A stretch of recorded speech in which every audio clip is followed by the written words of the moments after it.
Ashok sir, जिन Trump को Modi my friend Trump और अब की बार ट्रंप सरकार कहा करते थे, उन ट्रंप ने राष्ट्रपति बनते ही भारत के नागरिकों का भारत का अपमान किया, भारत के नागरिकों के साथ आतंकवादियों जैसा व्यवहार किया। ये तो बड़ी बेइज्जती हो गई सर भारत की, क्या कहेंगे? नहीं नहीं, ये तो बेइज्जती का अभी इज्जत बची कहाँ है भारत की अब बेइज्जती करने की।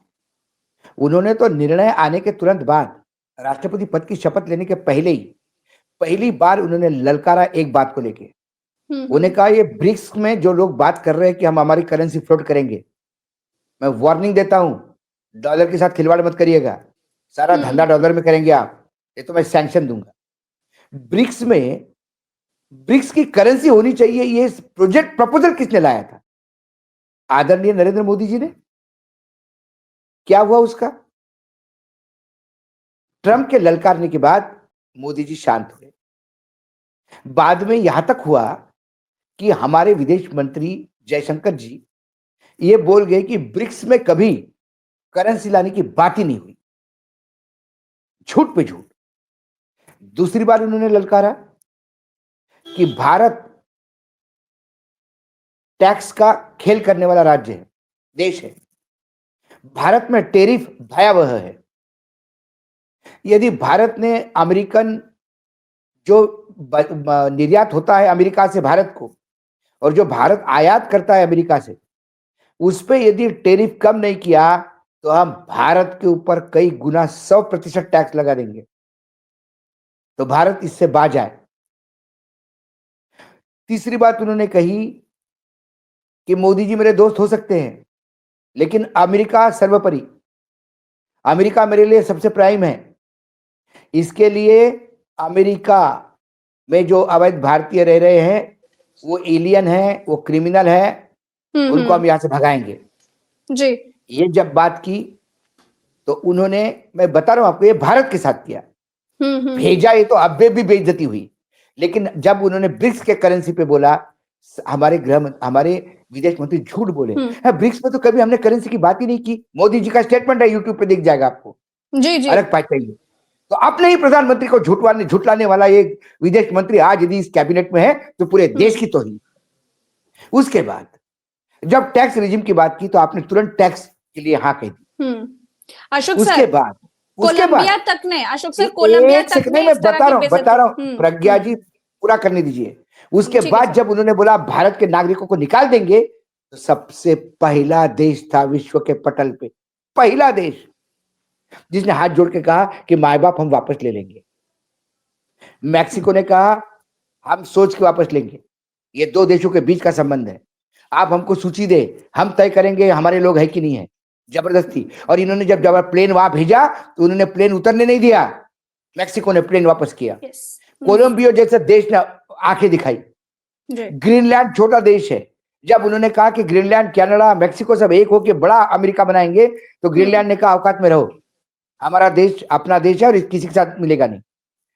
ट्रूडो, कनाडा, कनाडा और मैक्सिको ये दो देश है प्रज्ञा जी जो अमेरिका के साथ लगे हुए हैं।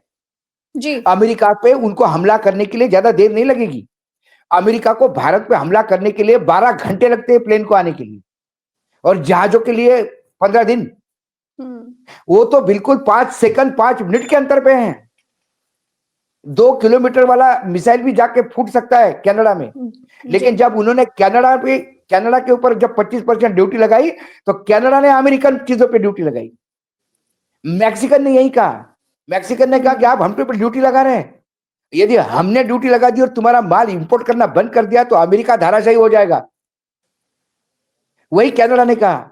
जी। कनाडा में मूवमेंट चला, बैन अमेरिका, और अपने अपने देश का वहां दारू और विस्की बहुत आती है अमेरिका से, उन्होंने कहा कि अब कनाडा दारू पिएंगे, बंद करेंगे, नहीं पिएंगे विस्की।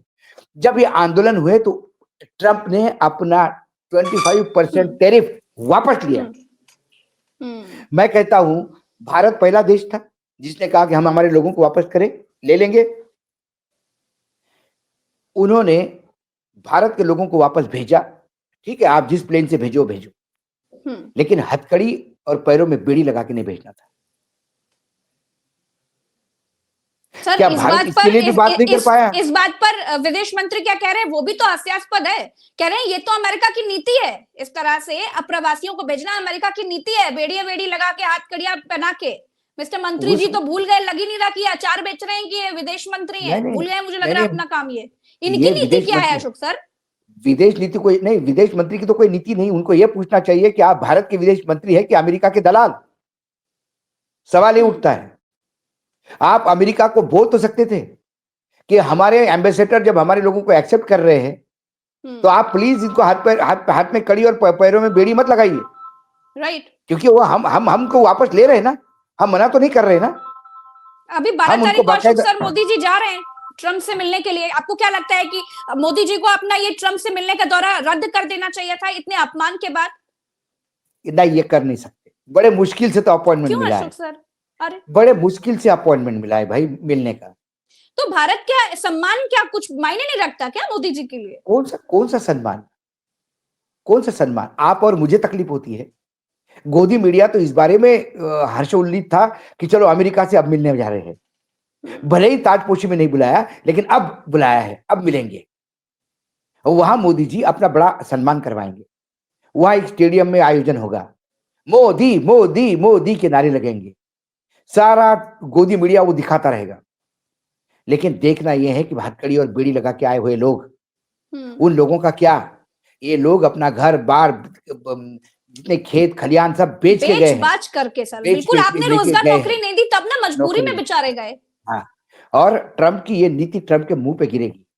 मैं जी बता रहा हूं, ट्रंप कहता है कि ये लोग हमारी नौकरियां खाते हैं। जी आपके लोग नौकरी करने के लिए तैयार है क्या? आपके लोग ड्राइवरी करने के लिए तैयार है? आपके लोग स्वीपर बनने के लिए तैयार हैं? आपके लोग छोटी दुकानें चलाने के लिए तैयार हैं? आपके लोग मोटेल चलाने के लिए तैयार हैं? अमेरिका के लोग आदी हो चुके हैं सेवा लेने की। यदि ये लोग सारे गायब हो गए, यही मैं मुंबई के बारे में कहता हूं, मैं प्रज्ञा जी, छोटा जी। मॉडल मुंबई का है। ये जो हमारे यहाँ जो नेता है ना, बिहारी और यूपी चले जाओ, अरे बिहारी और यूपी चले गए ना तो बॉम्बे रुक जाएगी, क्योंकि बिहार और यूपी के लोग बॉम्बे चलाते हैं। आपके बच्चों को किसने कहा था कि रेडी पे सामान मत बेच? किसने कहा था कि सब्जी मत बेच? किसने कहा था कि लॉन्ड्री मत खोल? किसने कहा था कि टैक्सी मत चला? मैं मुंबई जाता हूं और मेरी आदत है, मैं टैक्सी में बैठने के बाद पहली बार पूछता हूँ, भाई साहब कहाँ से हैं? आप यहीं के हैं? बोले नहीं साहब, प्रतापगढ़ यूपी। मुझे इस बार झारखंड के लोग मिले टैक्सी चलाते, जी लेकिन मुझे मराठी आदमी नहीं मिलता। इस अहमदनगर का हूँ, टैक्सी चला रहा हूँ ना। अच्छा अशोक सर, आखिरी तो सवाल आप यही हाल अमेरिका का है। अमेरिका ने कई जगह फ्रंट खोले हैं और ये ट्रंप ने जैसे वो 25% का वापस लिया, कई जगह इनको मुंह की खानी पड़ेगी। बिल्कुल सही बात है एक समय अशोक सर। आएगा मेरा आखिरी इनको सवाल, कारपेंटर, इलेक्ट्रिशियन, इनको छोटी छोटी सर्विसेज के लिए लोग मांगने पड़ेंगे कि क्या आप देश से कुछ कारपेंटर भेज सकते हैं, क्या होटल में वेटर भेज सकते हैं? हमारे यहाँ कोई काम ही करने को तैयार नहीं। Wait and watch.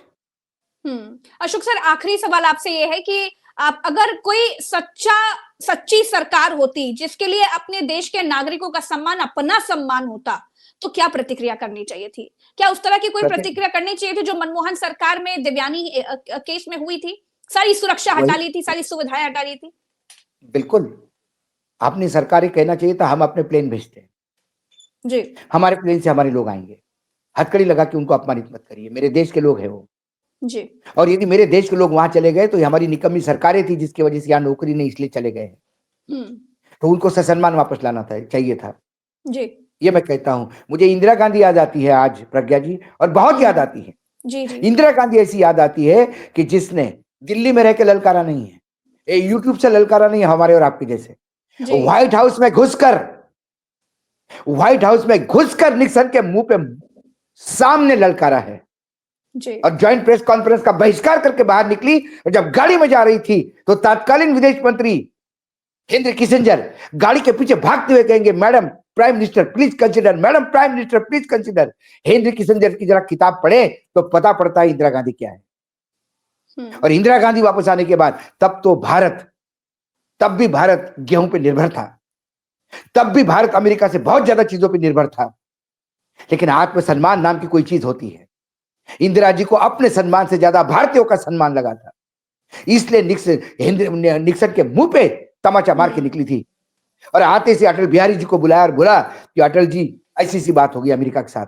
Atal ji ने कहा कि इंदिरा जी आप चिंता ना करें, पूरा देश आपके साथ है, विपक्ष आपके साथ है।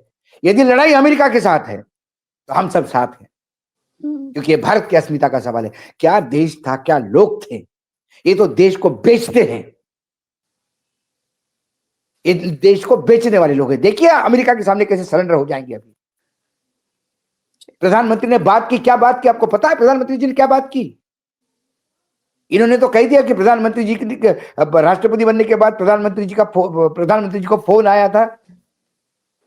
प्रधानमंत्री जी को जिन्होंने फोन किया उसमें उन्होंने 2-3 बातें कही। उन्होंने कहा कि अब आपका डिफेंस सारा हमसे खरीदेगा। वो सूचना थी, हमारे जितने भी मैटर है, जितने भी हमारी चीजें हैं, उस पर आयात नहीं के बराबर रखेंगे आप। और जो ट्रेड बैलेंस है, जो हम आपसे ज्यादा आयात करते हो और आप हमसे कम आयात करते हो, अब हमारा आपका निर्यात अमेरिका से बढ़ाइए ताकि हमारे फेवर में हो जाए और आप घाटा सहन कीजिए। ये बात हुई टेलीफोन पे। ये तब पता पड़ी जब व्हाइट हाउस ने इंफॉर्मेशन रिलीज की कि what Trump spoke to Modi. ये तो इतनी भी औकात नहीं रखते बताने के लिए जो बात हुई। वो किस बात की इज्जत, किस बात की आत्म इनके होते हुए इस देश की इज्जत नहीं होती। इन्होंने ही कहा था कि रुपए के साथ भारत की इज्जत घटती है। अरे अब तो इज्जत भी ढूंढनी पड़ रही नीचे। रुपया 87 की भी क्रॉस कर चुका है, 87। जी, बहुत बहुत शुक्रिया अशोक सर, आपने समय दिया। दर्शकों का भी बहुत बहुत आभार। चैनल को सब्सक्राइब जरूर कीजिएगा। वीडियो में आपकी क्या राय है कमेंट में बताइएगा। नमस्कार।